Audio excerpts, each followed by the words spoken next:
welcome to the At Peace Parents podcast. I'm Casey, and I'm here to empower you in your decision-making as a parent of a demand-avoidant child. My goal is to share insights that will generate aha moments and support your connection with your child. I'm a mom of two amazing little boys, one of whom is PDA, and I've worked with hundreds of parents just like you to teach them how to lead their child out of burnout and find the clarity, peace, and sense of community they need.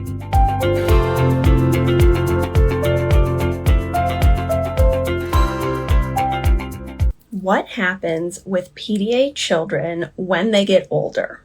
Okay, this is a question I get asked a lot in some form or another.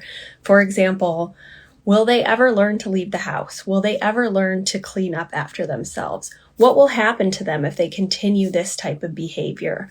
Will they grow up to be an abusive spouse or a spouse that doesn't contribute? Will they get married? Will they go to college? Will they ever be independent?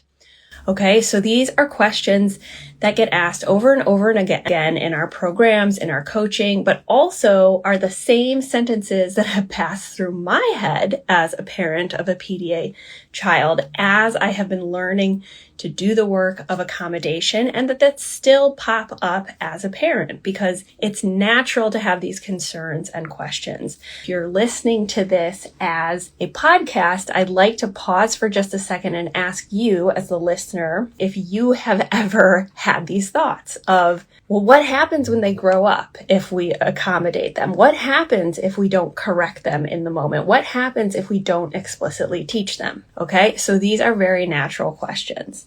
So today we're going to be talking about and doing a little mini training on how to see yourself get into this mindset and fear underlying the resistance to doing the work of accommodating your PDA child or teen. Because it is a long-term process, and many of us are not going to see the immediate short-term consequences of taking this a different approach. And so there is a leap of faith and a trust that needs to be brought to bear to this exercise. But I think that for many of you, I want to share today some logic, some experiences, and some stories that if someone had told me this 5 or 6 years ago, it would have saved me so much pain, so much shame, and so much self-doubt. So that's what we're going to do today. So the reason I'm thinking about this mini training today is because over the holiday break, my kids were home with me for 17 days. We did go on a trip, but it was the first time our family had not been separated for the Christmas holiday. So this was a big experiment for our family, and it came with successes and also challenges. So as I was making both my sons a smoothie 2 days ago, they were sort of shouting at me like, Mama, we need a smoothie. Mama, I don't like it that way, and sort of ordering me to make it in a certain way. And one of the things they always ask for is for me to pour it through a sieve so that the pulp or like the pieces of the fruit are not in their cups. So many of you, if you have kids with sensory challenges or sensory sensitivities, you're going to understand this description. But as I was making this smoothie, I had one of those fear thoughts or those frustration thoughts that is so common for us as parents, which is like, oh, this is taking so much extra time. I'm making a mess as I'm trying to pour it through the sieve and put, the spoon down so I can get this goopy smoothie through this tiny sieve. And how annoying is this? So this is running through my head. But then I'm thinking to myself, but wait, they're going to be eating orange juice, strawberries, pineapple, and mangoes. And for my son, who has had a very hard journey with eating, it sort of snapped me back into priorities. But the other thing that was coming up in my head was he's never going to learn to just drink a regular smoothie. And then I checked myself and I said, well, so what? So what if he never learns to drink a smoothie with pulp in it?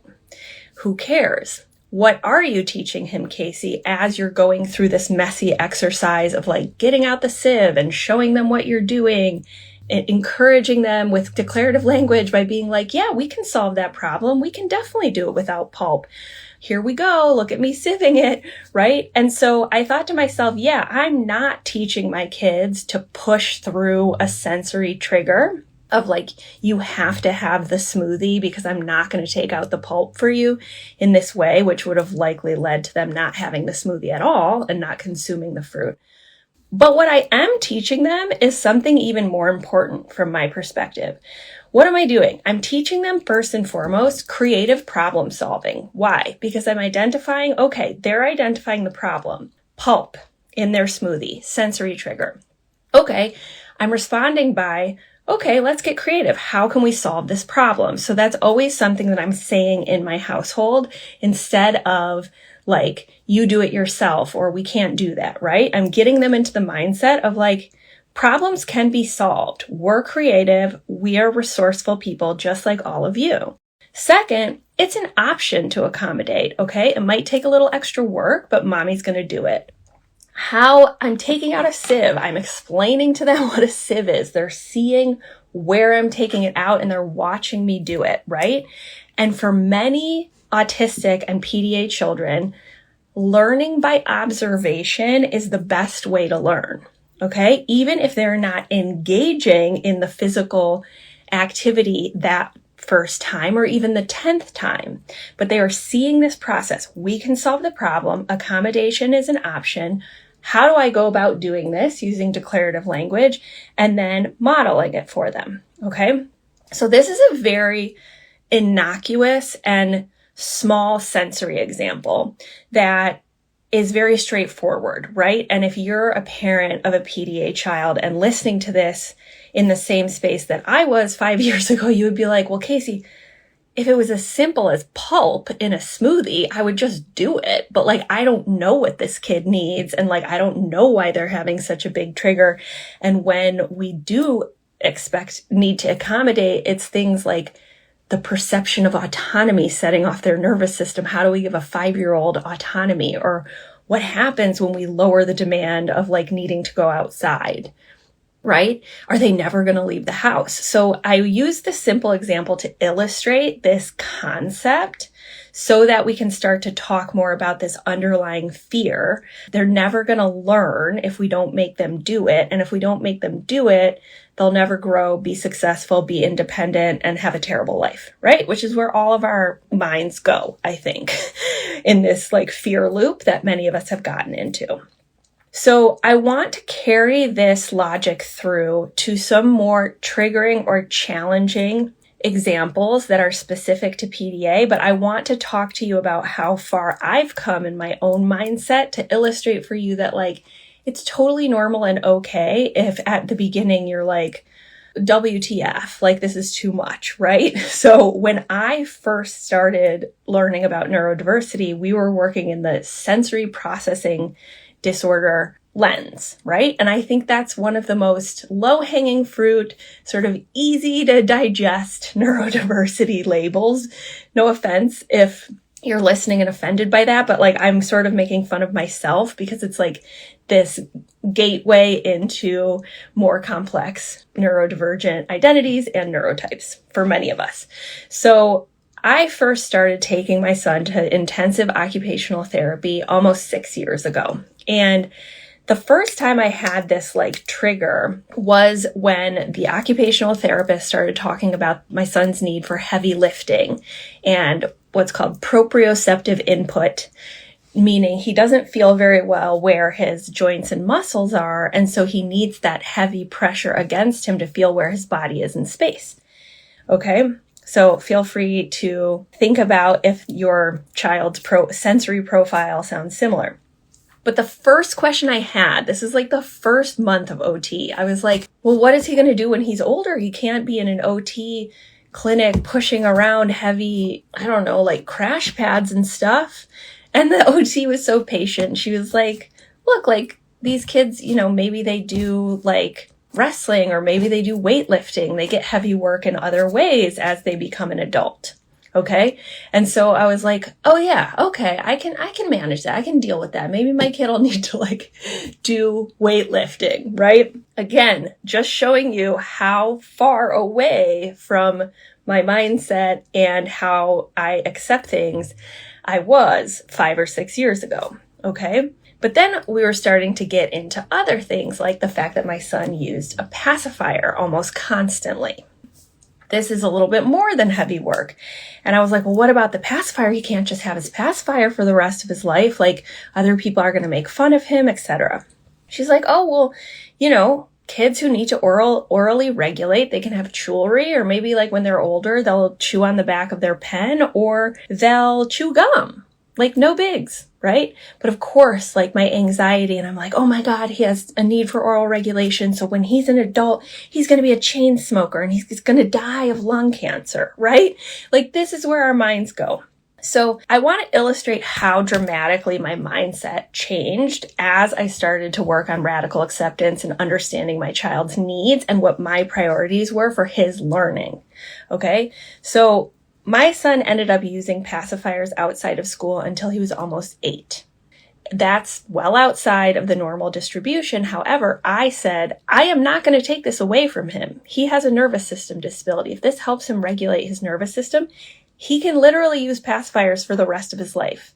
Who cares, right? And now it's like, with that out of the box thinking, it's like you think of things like, wait a minute, why is it like so glamorous and cool and even attractive when an adult smokes cigarettes for oral regulation and self-regulation? And that's something that can kill you. I mean, no judgment, but like, this is the reality. Versus like how much we would judge an adult autistic PDAer who, like, in the privacy of their own home, needed to use a pacifier for oral regulation.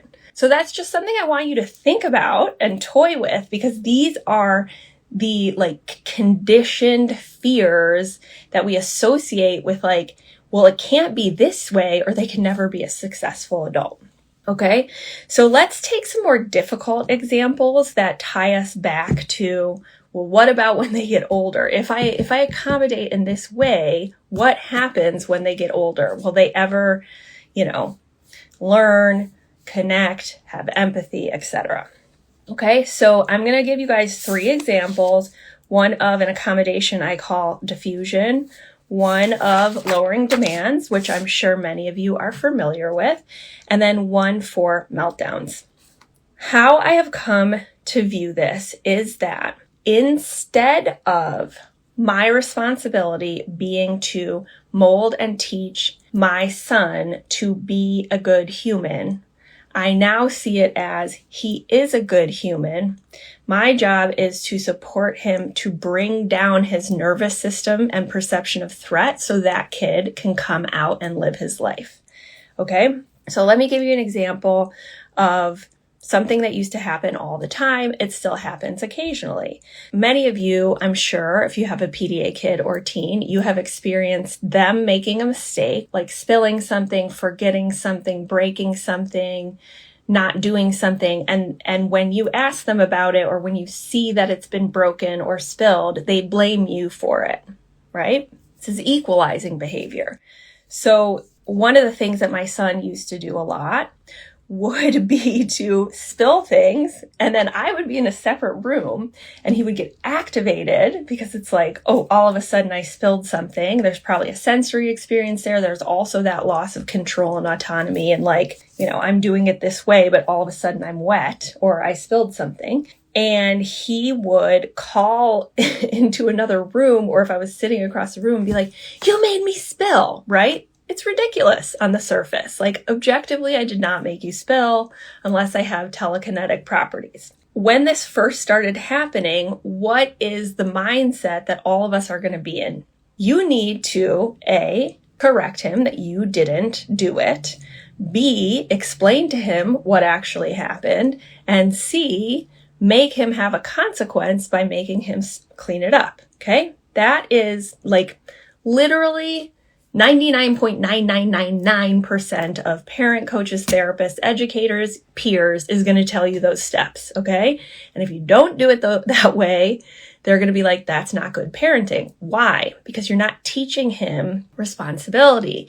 You're allowing him to blame others. You're not showing him how he needs to react in these moments, okay? Here's the mindset shift. And of course, That's what I thought in my head too for a very long time. And it takes work to get out of this, even if you do know everything about PDA. It's the underlying resistance that will make you not accommodate, okay? So what happens now? I recognize the blaming of me is a data point, okay? It's not personal. It's not even a behavior, really. It's what I call the behavioral expression of a disability. It is a nervous system reaction. And for my son, it's fight flight, which turns a little bit aggressive, okay? So in the moment, I'm receiving that. It annoys me, of course. My nervous system might get set off. My tool is to say it's just data. It's data of what part of his brain is he in. So I might have been assuming he was here because things are chugging along. We're going fine. He's in his frontal lobe. He spills. Now he's here. And so I'm like, okay, we're in the survival brain, so I can't use any of my frontal lobe strategies that I've been taught in the gentle parenting space by Janet Lansbury, by all the wonderful parenting experts and gurus who their advice works for most kids, right? But all of a sudden, we're not in the same part of the brain for which that advice was designed. So then I'm like, okay, it's data. He's in his survival brain. I'm choosing, because I have agency, to use the accommodation called diffusion, which means I am going to act in a way, likely by putting myself below him to get him out of his survival brain and back into the thinking brain. So I might say, oops, oh my gosh, I can't believe I did that from, across the room. I might bring in humor. I might be like, yeah, mommy can be so clumsy from across the room, and just like diffuse because I'm using humor. I'm letting him be above me temporarily, because remember, what sets off the nervous system is the subconscious perception that I'm above him. So we can preempt that. Huge mindset work there. All of you are listening and all of you are here, right? Wondering, yeah, but if I do that, he's going to think it's appropriate behavior. But it's not coming from the area of the brain where there's control or rational thought around the behavior. So I might say, oops, I bet we can solve this problem, or I got it, no problem, or I'm going to go grab a towel. Okay? He's going to watch me potentially clean it up, use declarative language, diffuse with humor. And I might not make him do it at all. I won't ask him to apologize in the moment. I won't make him clean it up. I'm not going to get mad at him for blaming me, etc. So what does progress look like? And this is why I believe in this approach, not just for my son, but for the thousands of families that I've worked with and that our coaches have worked with. So now, what happens over the course of 5 years? When he spills something, he often doesn't blame me. When he does, it's very short-lived. And usually what he says is exactly the words that I've said in response. Oops, we can solve the problem. Oops, that happens. I can get a towel, right? And sometimes he'll clean it up, and other times it's too much of a demand and has too much cumulative nervous system activation, and then I clean it up for him. But we are making progress. What would happen if I just made him do it? My son wouldn't comply because he's very externalized, right? Fight, flight reaction. A lot of kids who maybe are gifted and internalized or more of a freeze, fawn, collapse profile are going to comply. And there's going to be a cost to their nervous system that's going to come out later in their basic needs and their behavior. Okay, so it is not a costless thing for these PDA kids, even if we enforce compliance. And frankly, if we just make them clean up in the moment and they have a nervous system response, they will do the thing to stay alive, which is clean up because mom said I had to. And I'm perceiving threat. And so my strategy for survival is fawn or freeze, functional freeze. But I didn't actually learn, right? I just know I had to do that because I have a survival strategy coming from my subconscious. But when I'm an adult and that happens, I might just go into functional freeze because that's my pathway instead of what I hope that my son is learning by the modeling and what I see from the data and what I teach parents to track with their kids, which is oops, I made a mistake. I can clean it up, right? And so it might take a lot longer than enforcing compliance in the moment. But if the question is, what happens to our kids when they get older? What does this look like in adulthood if we accommodate? It's really, really freaking messy on the way there, but we're making progress towards adults who actually are learning to manage their disability and their nervous system.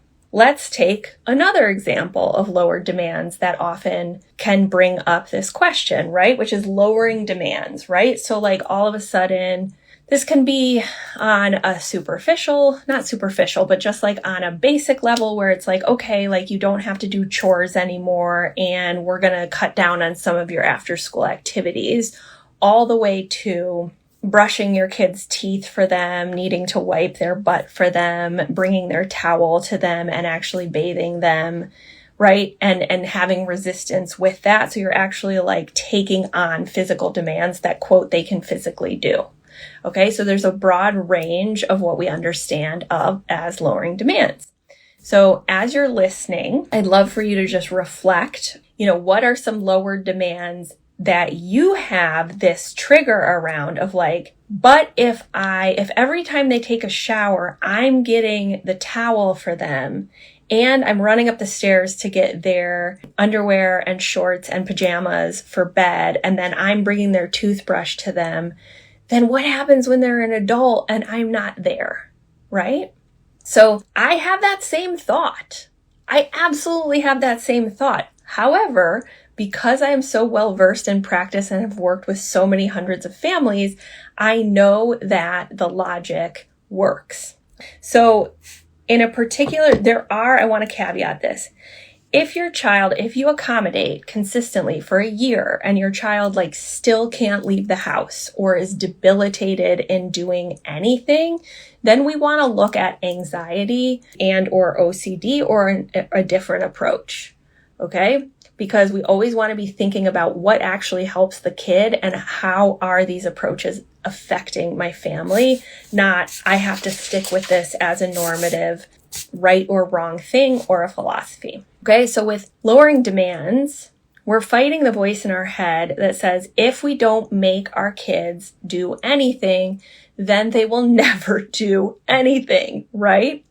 So, this is a big one, and it's one that comes up for me. I think because I have like now 5 solid years of doing this and have worked with other families doing this, I have less of this voice, and I'm here to give you that confidence. But yeah, I still deliver food to my son a lot of the time.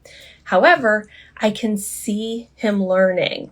Okay, I can see him watching me for what needs to be done. I can see him sometimes filling his own glass, and I can see him understanding the concept of needing to lower demands on his specific body because he has a nervous system disability. So what does this look like? For us, yes, he has not started to like make his own meals and take out the trash and do chores, but we've created enough of a window with the lowered demands that he can access school, he can access friendships, and he can access football, which is his special interest. Okay. He still has to lower demands on himself around football sometimes. So I watch him at the end of the week discussing with me, hey mom, it's been a long week. Can we skip teeth brushing at the end of the week? Or I remember a pep rally, my husband's one of the assistant coaches, him saying, my body can't do it, mom. Like I can't go to this Friday night pep rally. This is an extraordinarily useful skill for grown-ups. Okay. I didn't learn this. I'm still learning this at the age of 43. When I was 26, I was at Columbia University in a master's program in New York City. It was quite rigorous, and I did not know how to appropriately lower demands on myself. I started having severe panic attacks at the age of 26. It was the first time I went voluntarily to a therapist, and one of the first things she said was you're doing too much. You need to sleep. You need to stop trying to do every single thing in this perfectionist type of way, right? It was basically she was teaching me cognitively the skill of lowering demands to manage myself, which is something that my son already understands, and our kids are already learning that we can say no to things and we don't have to show up to everything. And of course, yes, like we have jobs and we have responsibilities, but the self-awareness and the knowing that this isn't even an option and being able to say, my body's having a hard time, like I'm not going to go out on a Friday night, right? My kid learned that at 8 and I didn't learn it until I had to pay a therapist. And I was like in the urgent care on campus being like, I'm having a heart attack. Okay. So these are the data points that I'm like, we get a lot of flack for not parenting appropriately or not being good parents. But I actually think the skills we're teaching our children, whether or not they have a nervous system disability, but ours do, to actually like understand how to manage their nervous system and have some self-awareness around what's going on in their bodies and like not just push through things that put them into burnout. I mean, this is a skill set, my friends. The final example I'm going to use is one that happened 2 days ago, which is meltdowns. So meltdowns are something that can be really scary for parents of PDA children and teens because it's not just like being crying or upset or sharing emotions or like, having a hard time or a temper tantrum, although I don't love that word. It is a full-blown panic attack, right?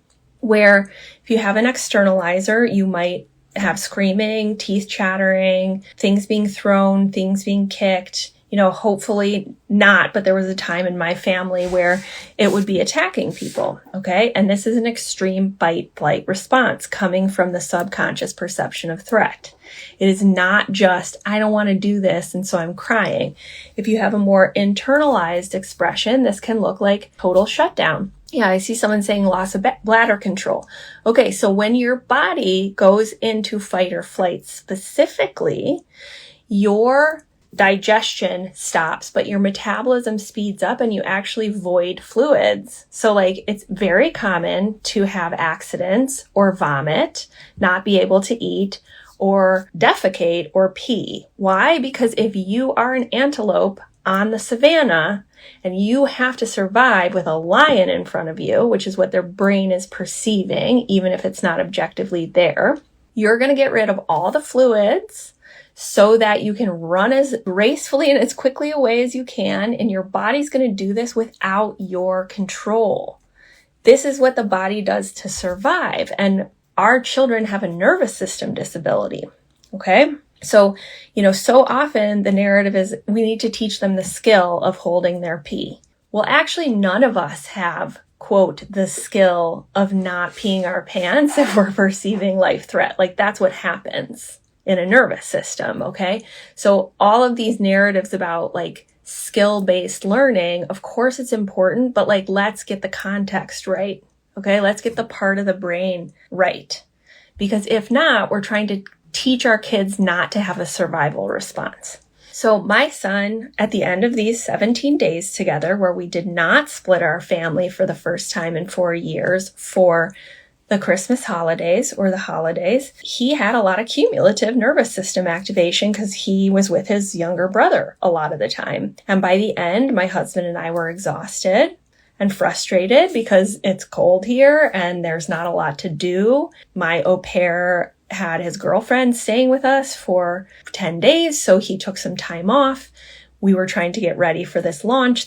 And so my husband and I were at our sort of threshold for co-regulation and coming up with novel ideas. And on the last day of the break, second to last day of the break, we had my dad and stepmom over for our Christmas celebration. And my husband was really frustrated with how much equalizing and how much fighting was going on between the boys. Just constant, like, fighting over, like, what part of the couch they were sitting on and then kicking each other. And then, like, one person's foot would, like, slide over and touch and the other one would freak out. You know the drill. You know what this looks like. And it's like, no matter how many times you tell them to stop, it escalates and continues and they fixate on it. So unlike what my husband usually does, there were 2 times where so they are 6 and 10. So my husband was like, you need to stop or you need to go to your room, which is traditional response, right? he didn't scream, he didn't throw things, he didn't yell at anyone like in a scary way. It was just a much more compliance-oriented, direct, non-co-regulation approach, right? He lost his temper.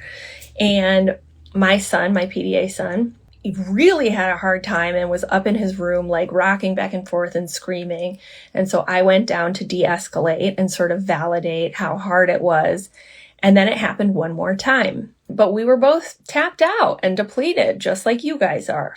So we thought we had gotten through it, and we had, I had diffused and de-escalated and provided him a little extra love and care. But he had a full-blown panic attack and was up and down the stairs screaming, throwing things, crying, for probably 30 minutes. It was the biggest meltdown that he has had, or panic attack that he's had, probably in a year and a half.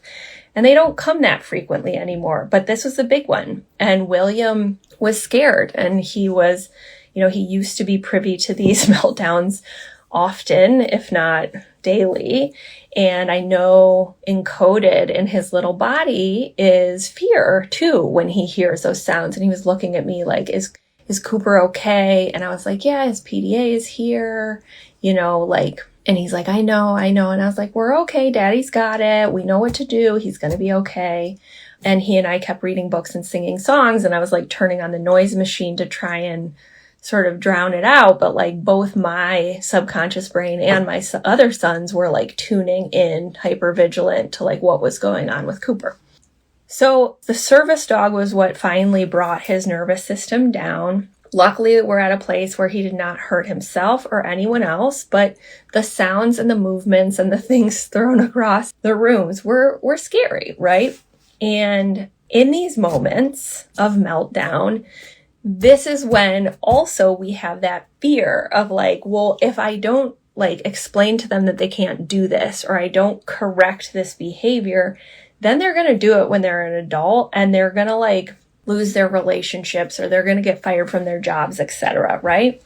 But instead of thinking of it like that, how I think of it is he is going to have meltdowns. He's going to have meltdowns as an adult. Like, it's going to happen. My hope for him is that he is self-aware enough of the cumulative nervous system activation that he can do a lot to prevent it with all the modeling that we're doing with the accommodations. And when he does have these moments, it is with self-awareness, and he won't go into the shame spiral or the inability to recognize that this actually isn't the fault of a person with a nervous system disability. Okay? So what do we do instead of correcting him, instead of telling him, you can't throw things when you get upset?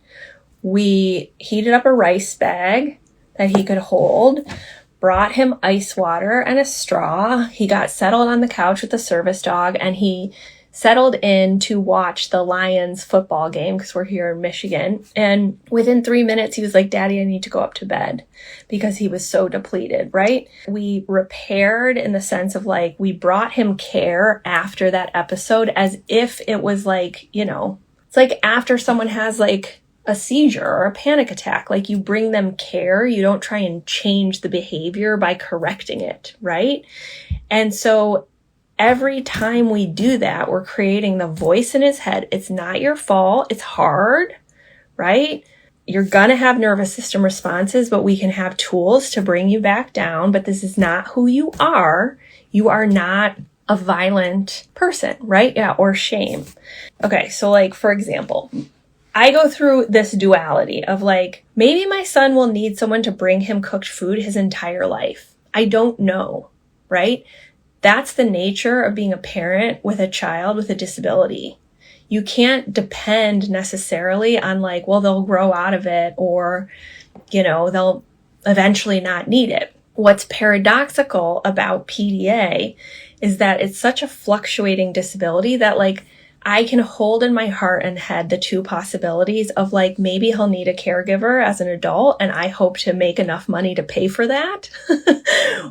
Or he might be thriving away at college, totally independent and like have a business and ball out. Like, I don't know. And I've accepted both paths because all I can do as a parent, all I have control over is to teach him how to manage a disability that he has, right? And to do so without shame and self-loathing, and then to build the life around that reality that, doesn't make me want to like torch my whole life every morning, which I used to feel that way of like, let's just burn it down.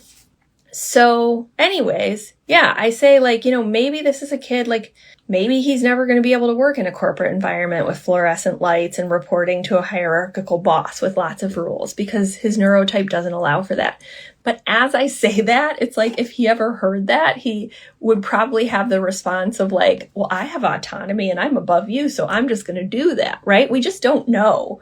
And frankly, like not everyone is meant for those environments, and that's okay too. I think what I want the key takeaway from this conversation to be is we as parents have a lot of fear and uncertainty. And that is part of both being a parent of a child that like we have an additional layer of disability and neurodivergence. Okay. We also have another layer that's probably there of trauma. But every parent, even if they have neurotypical children, has to confront the reality of like eventually their child's lives are going to evolve in a way that they can't control, right? And so there's a degree of uncertainty. And so how do we navigate that uncertainty? We make choices. We identify our priorities for what we want to teach these kids. And for PDA kids, if we focus on pushing or compliance, there will be a cost to the nervous system. But that doesn't mean we don't have any role to play or any agency. It means we have to shift our energy and focus onto modeling for them how to manage that disability and what the values are of your family. But in order for them to receive that, perceive it, and observe it, they have to be in their thinking brain. Okay, so the task is bringing down the nervous system activation through accommodations consistently over time. Okay, so many parents like you and like me understand PDA. We understand that lowering demands helps our kids, but we get stuck when we're trying to do it because of these fears of, well, what will happen when they grow up? Will they ever be independent? Will they ever have a job or a spouse or friends or go back to school, right? And so facing that fear and the judgment that comes from others and the self-doubt that you have because of it is the hardest part. That is the task that we're faced with, okay? And that's why I come on here live and share very vulnerable parts of my journey, because it took me years and years and years to get through this, and I still have struggles with my mindset, even though I teach this stuff and I see how well it works with families of PDA kids. All right, everyone, I hope to see you in our live program, but if not, I will see you here. All right, bye. Thanks, everyone, for being here with me at the At Peace Parents podcast. This is your source for all things related to understanding, supporting, accommodating, and advocating for your PDA child.